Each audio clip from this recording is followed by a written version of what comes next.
Muito boa tarde a todos, mais uma vez. Hoje nós vamos dar continuidade ao assunto da parte da disciplina de estatística, falando sobre medidas separatrizes, certo? Algum conjunto de observações, em determinados momentos, nós precisamos fazer uma análise mais apropriada. E aí, por vezes, dependendo também da situação, da aplicação, claro, nós podemos separar um grupo, por assim dizer, e observar o comportamento desse grupo ou dos que não estão nesse grupo. Para esse tipo de trabalho, nós definimos o conceito de medidas separatrizes, que é o que nós vamos ver hoje, e conforme o nome já diz, separatriz, lá na estatística, é uma série de objetos postos em disposição crescente, que divide essa série em duas partes em quaisquer posição. Então, nós vamos ver que existem vários tipos, vários modelos, e, naturalmente, como eu já mencionei, existem aplicações distintas para cada caso. Um exemplo muito comum, que a gente já viu, inclusive, é o da mediana. A mediana é a principal medida separatriz que existe, só que a gente não trabalhou daquela forma. A gente mencionou até que ela era uma medida de tendência central na aula anterior, mas também a gente consegue definir ela como sendo uma separatriz, porque nós colocamos igual quantidade de dados à direita, igual quantidade de dados à esquerda, e lembrando que a mediana nós temos que ordenar os dados de forma crescente, né?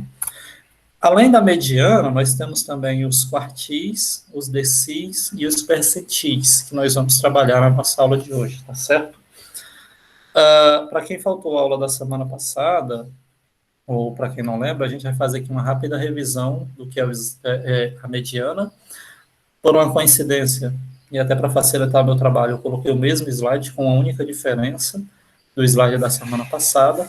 Então, só como uma forma de revisão, a mediana vai ser eu selecionar uma variável quantitativa, vou colocar esses dados em ordem crescentes, né? Lembrando que eu tenho que ter uma quantidade finita de dados, ponho eles em ordem crescente, conforme eu mencionei, e digo que a mediana é essa informação. Se eu tiver uma quantidade de dados ímpares, eu vou pegar a informação que está centralizada, somar mais um e dividir por 2. Se eu tiver uma quantidade par de informações, eu vou selecionar os dois termos centrais e tirar a média aritmética entre esses dois termos centrais. Isso é o que a gente define como sendo uma mediana. Lembrando que aqui a gente está trabalhando somente com valores discretos, tá certo? Perdoe aí o barulho. Conforme eu estava mencionando, a mediana divide o conjunto de dados em duas porções, de forma que a quantidade de elementos que eu tenho à direita tem mesmo tamanho, mesma quantidade de elementos que estão à esquerda, e assim por diante. Aquilo que eu já falei sobre tirar a média aritmética dos termos centrais, e também menciono, repetindo, que por vezes, principalmente quando nós temos uma quantidade par de observações, nós temos a média aritmética e normalmente esse valor da mediana ele não vai estar lá sendo indicado no conjunto de observações. Deixa eu ir aqui fechar a janela para ver se de alguma forma diminui o barulho aqui, porque por uma coincidência hoje está tendo barulho. Só um minuto.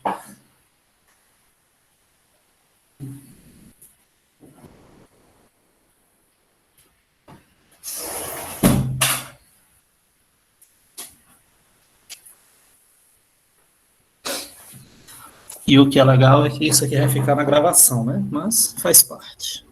Muito bem, já sabemos o que é a mediana, já aprendemos a calcular a mediana na aula passada, inclusive fizemos esse trabalho.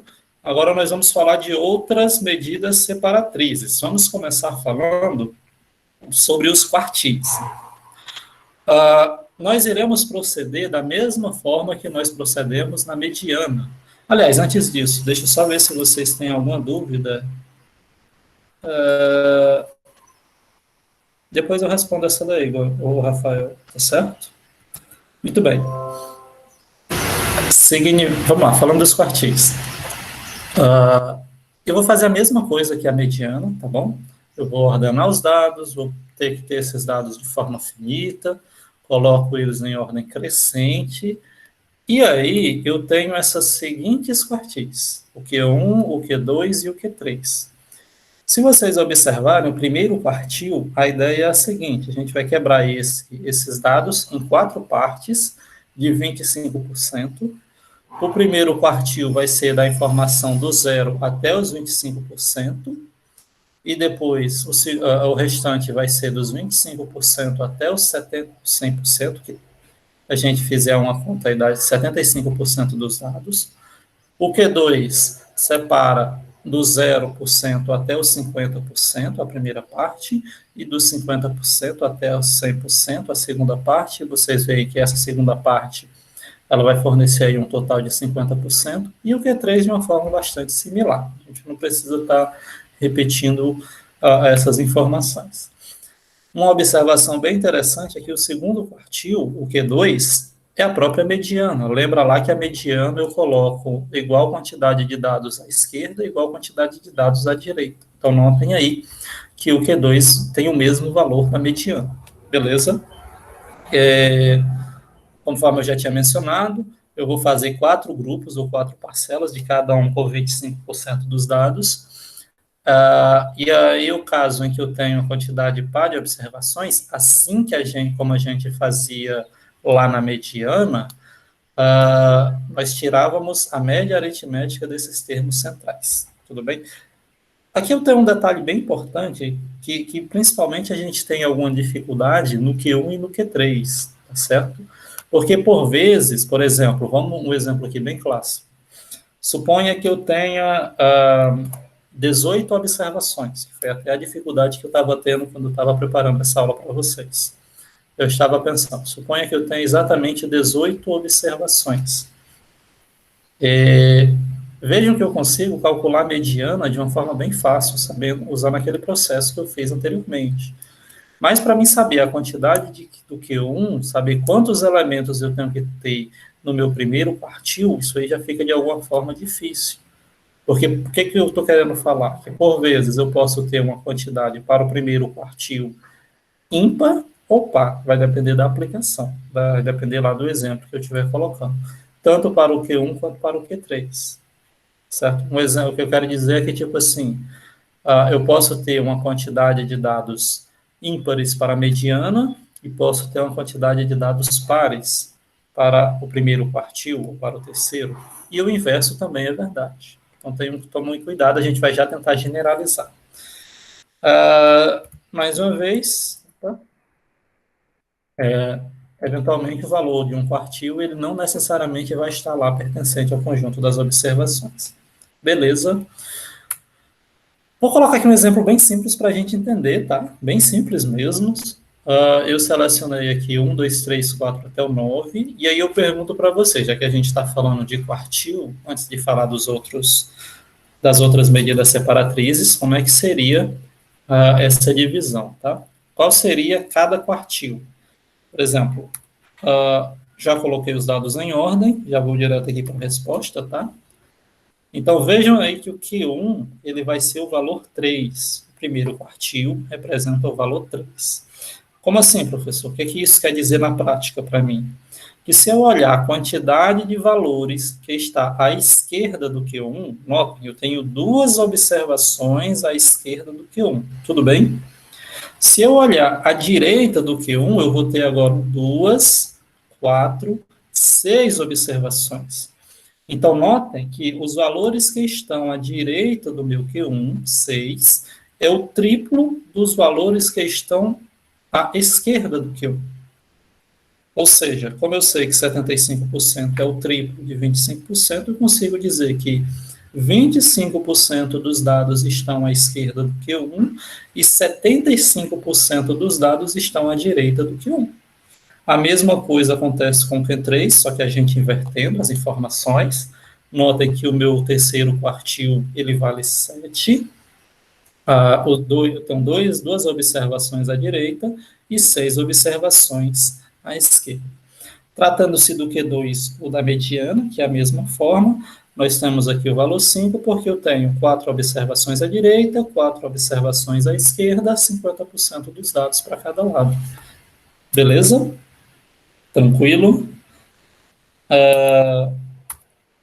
Aquilo que eu já havia mencionado, né? No Q1 eu tenho o triplo à direita, no Q3 o triplo à esquerda, tá certo? E no Q2 a mediana, metade dos dados estão à direita e metade à esquerda. Antes da gente estar fazendo conta de como chega nesse resultado de fato de direito, pergunto para vocês, vocês entenderam o que representa os quartis, galera? Essa ideia dos percentuais? Isso é importante. Tranquilo? Podemos ir adiante? De fato, muito bem. Então vamos lá. Uma outra medida de separatriz, e nota que a gente não está preocupado ainda em fazer contas, tá bom? A gente vai já chegar nesse momento. Mas a ideia é a gente entender, porque aí a gente consegue generalizar a coisa toda. Se tratando de decis, como o nome já diz, já representa a parte decimal, o raciocínio ele vai ser a mesma coisa dos quartis, só que agora, em vez de eu calcular um percentual de 25%, eu vou estar calculando um percentual de 10%. Como assim, professor? Os 10 primeiros porcentos, do 0% até 10%, vai ser o meu decil 1, certo? Do 10% até o 100%, que totaliza 90% dos dados, ele vai estar à direita. O decil 2 vai ser do 0 até o 20%. O decil 3, do 0 até o 30%. E assim por diante. O decil 9 seria do 0 até o 90%, e o restante dos dados do 90% até o 100%, que totalizam aí 10% dos dados. A ideia, basicamente, ela é essa. De momento, eu imagino que vocês não tenham dificuldade em relação a isso, né? Observem aí o seguinte, que o meu quinto decil, que é o D5, ele vai representar 50% dos dados inferiores e 50% dos dados superiores, ou seja, o meu decil quinto, meu decil 5 ou decil quinto, tanto faz, ele vai ser o meu segundo quartil, que por um acaso é a minha mediana. Beleza? Então aí vocês trabalham dessa forma. A gente já vai ver que existe uma associação entre esses elementos, por isso que a gente pode fazer essa generalização nas contas daqui a pouco. Aquilo que eu já havia mencionado, cada decil divide o grupo de dados em 10 parcelas menores, em que cada grupo tem 10% dos dados. Mesma coisa, eu posso ter dificuldade para calcular o valor.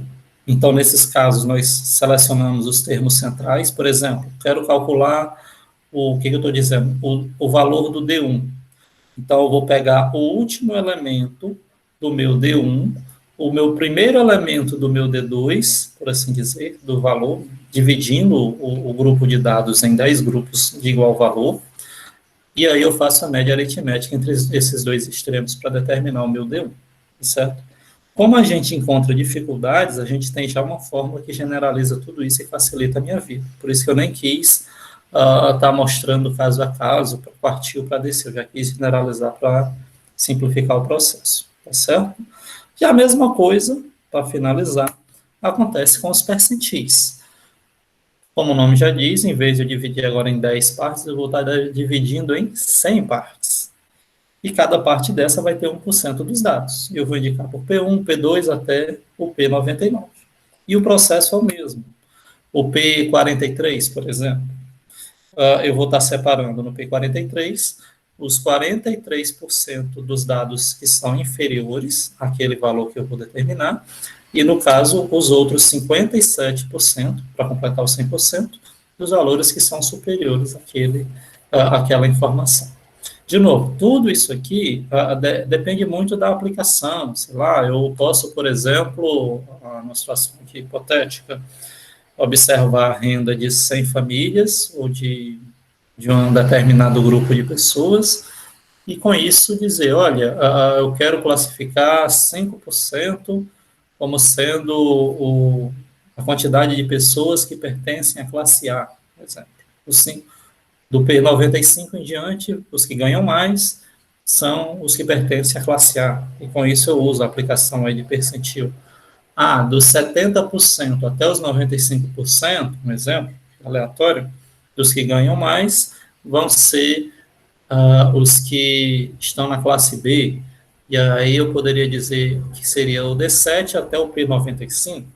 e assim por diante, dependendo também da classificação, da quantidade de pessoas, enfim, são várias variáveis, mas eu tentei trazer aqui um exemplo só para a gente ver como é que seria uma aplicação. Mesmo esquema, o P50 é o mesmo D5, que é o Q2, que é a mediana.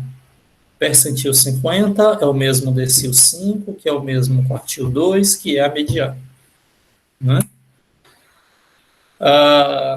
Como eu havia mencionado, cada percentil divide os dados em 100 parcelas, cada grupo tem 1% dessas informações, e aí a gente pode ter alguma dificuldade para achar esses dados, mas vamos tentar generalizar aqui a coisa a partir de agora. Antes de eu falar dessa generalização, eu vi num livro, quando eu estava preparando a aula de vocês, que existe também uma outra medida separatriz, ela é conhecida como quintil, tá certo? Como o nome já diz, divide em 5 partições de 20% dos dados, contendo 4 quintis. Que no caso, eu vou usar o que, mas não vão fazer confusão com o quartil, tá? Seria o Q1, Q2, Q3 e Q4. Beleza? Isso falando-se de quintil.